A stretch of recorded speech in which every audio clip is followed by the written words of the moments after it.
नमस्कार साथियों, मैं ईश्वर प्रसाद शर्मा दोबारा आपके साथ जुड़ा हूँ एक नए टॉपिक के साथ। आज नई क्लासेज हम स्टार्ट करेंगे। नया टॉपिक है जो कि नॉर्थ सेट 9, SGBGI, KGMU और हमारे कॉलेजेस के दौरान भी कुछ इम्पोर्टेंट होता है, जिसमें कि काफ़ी सारे क्वेश्चन हमारे MCQ बेसिस जो कि कंपटीशन एग्ज़ाम में, और कुछ कॉलेज में जो कि आते हैं हमारे शॉर्ट आंसर, और उसमें जैसे 5 नंबर के आते हैं कुछ क्वेश्चन, उनमें हमारे ये टॉपिक है मेनली देखा जाता है। और इसी के साथ हम आज स्टार्ट करेंगे अपना एक नया टॉपिक, नए शुरुआत के साथ। और ज़्यादा टाइम ख़राब करते ना हुए हम अपना नया टॉपिक स्टार्ट करते हैं। Maslow hierarchy theory. Maslow hierarchy theory क्या है उसके बारे में हम जानते हैं। ओके,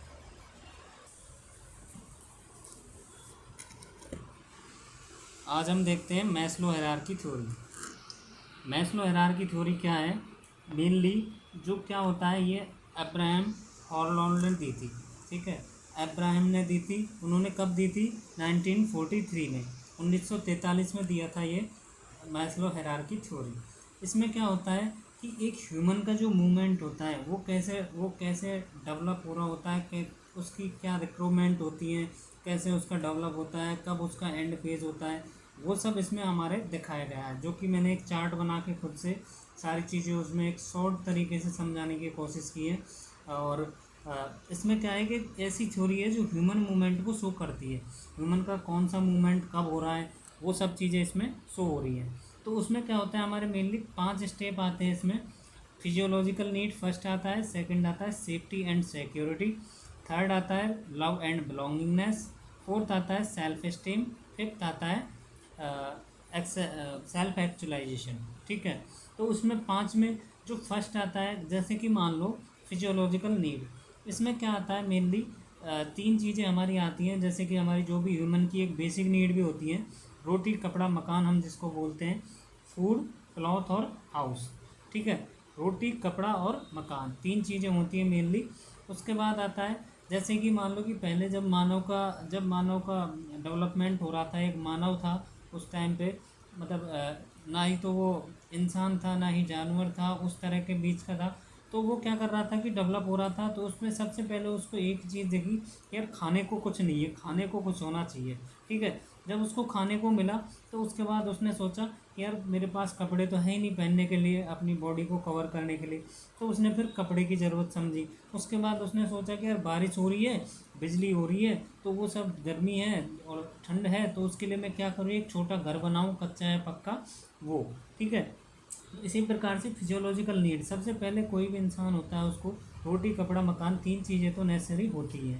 देन क्या आता है, सेफ्टी एंड सिक्योरिटी। जब कोई पर्सन होता है, उसको जब ये तीनों चीज़ें फुलफिलमेंट हो जाती हैं, देन वो सोचता है कि यार सेफ्टी एंड सिक्योरिटी तो इम्पोर्टेंस है, कि हेल्थ, कि भाई हमारी हेल्थ है वो कैसे अपन ठीक रखें, कैसे उस चीज़ को कवर रखें, अच्छा रखें, स्वस्थ रहें हम। और एक होता है एम्प्लॉयमेंट, मतलब होता है कि उसको कैसे कोई रोज़गार हो, या फिर क्या कहते हैं, रोज़गार मिले, उसकी सुरक्षा का कुछ, सेफ्टी और सिक्योरिटी। ठीक है, ये कौन सी होती है, दो फर्स्ट बेसिक नीड होती है हमारी। ठीक है, उसके बाद आता है थर्ड में love and belongingness. Love and belongingness में होता है कि यार जैसे कि आपकी प्राइमरी नीड्स हैं 3, वो फुलफिलमेंट होगी और सेफ्टी सिक्योरिटी होगी। उसके बाद सोचता है इंसान कि लव एंड बिलोंगिंगनेस, फ्रेंडशिप की जाए, कि हमारा लोगों से इंटरेक्शन किया जाए, अपने फ्रेंड सर्कल को बढ़ाया जाए, एक फैमिली भी हो। ठीक है, शादी करने की सोचता है, तो वो सब चीज़ें इधर आ जाती हैं लव एंड बिलोंगिंगनेस में। ठीक है, मतलब फ्रेंड्स होने चाहिए, फैमिली होनी चाहिए। उसके बाद आता है सेल्फ स्टीम। सेल्फ स्टीम में क्या आता है, उसका confidence, achievement, respect to other, मतलब होता है कि वो खुद में कॉन्फिडेंस डेवलप करना चाहता है ना, अचीवमेंट लेना चाहता है कि मैं लाइफ में कुछ अचीव करूँ, मैं कुछ बड़ा करूँ, कुछ अपनी लाइफ में जॉब लगूँ, जो भी है वो सब उसके अचीवमेंट में आते हैं। और रेस्पेक्ट टू अदर, कि मैं अपने सराउंडिंग में जो भी मुझसे बड़े हैं, मुझसे छोटे हैं, मैं उनसे अच्छे से बात करूँ, रेस्पेक्ट से बात करूँ। ठीक है, जैसे कि आजकल लोगों में ईगो रहता है, लेकिन वो चीज़ें हमें नहीं करनी है ना, एक दूसरे से अच्छे से बात करनी चाहिए, अच्छे से शेयर करनी चाहिए चीज़ें। देन आता है क्या, फिफ्थ आता है हमारा जो टॉप प्रायोरिटी पे, टॉप लेवल पे होता है, क्योंकि ये क्वेश्चन मोस्टली पूछा जाता है नर्सिंग एग्जाम्स में, नर्सिंग ऑफिसर में, कि टॉप लेवल पे सेल्फ मास्लो हायरार्की में कौन सा वो आता है, ठीक है, तो उसमें आता है सेल्फ एक्चुअलाइजेशन। सेल्फ एक्चुअलाइजेशन का मीन होता है एक्सेप्टेंस और एक्सपीरियंस शेयर करना। मतलब होता है कि सेल्फ फुलफिलमेंट तो हो गई, उसके पास कपड़ा, रोटी, मकान, नौकरी, है ना, हेल्थ की सिक्योरिटी, है ना, फ्रेंड्स है, फैमिली है ना, कॉन्फिडेंस हो गया, वो रिस्पेक्ट भी पा चुका। फिर बाद में क्या होता है कि जब इंसान के पास सारी चीज़ें हो जाती हैं फिर वो ज्ञान बांटता है, ठीक है, तो वही ज्ञान बांटना इसमें आता है सेल्फ एक्चुअलाइजेशन। मतलब वो अपना एक्सपीरियंस शेयर करता है, अपने जो चीज़ें हैं उनको एक्सेप्टेंस करता है कि हाँ अब मैं यहाँ पे पहुँच गया, अब मुझे मतलब अब वो कहेगा कि यार आपको ऐसा करना चाहिए, आपको ये करना चाहिए, क्योंकि उसके पास सारी चीज़ें हैं, है ना, वो सारी चीज़ें अचीव कर चुका है। तो टॉप लेवल पे कौन सा आता है, सेल्फ एक्चुअलाइजेशन, जो कि मोस्ट इम्पॉर्टेंट क्वेश्चन होता है एम्स का, ठीक है। एम्स में मोस्ट इम्पॉर्टेंट क्वेश्चन है, ये रिपीट होता ही रहता है ये क्वेश्चन। तो आज हमने पढ़ा मास्लो हायरार्की थ्योरी, दोबारा रिपीट कर रहा हूँ, 1943 में ये आया था अब्राहम हॉर्नेल्डो ने, जो कि एक साइकोलॉजिस्ट थे, साइकेट्रिस्ट थे।